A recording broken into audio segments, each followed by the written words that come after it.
জন্মদিন উপলক্ষে রোজা রাখা কি সুন্নত? জন্মদিন উপলক্ষে রোজা রাখা এটি মূলত আমাদের জন্য সুন্নাহ নয়।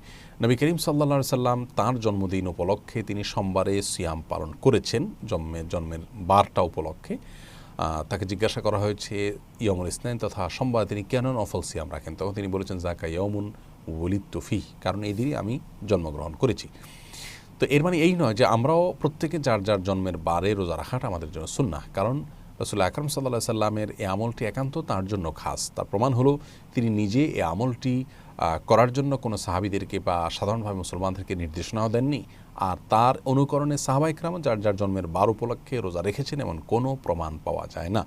যার কারণে বিশুদ্ধ মত অনুযায়ী প্রত্যেকে যার যার জন্মের বারটাকে কেন্দ্র করে রোজা রাখাটা এটা সুন্নাহ নয়। নবী করিম সাল্লাল্লাহু আলাইহি ওয়াসাল্লামের জন্য এটি খাস।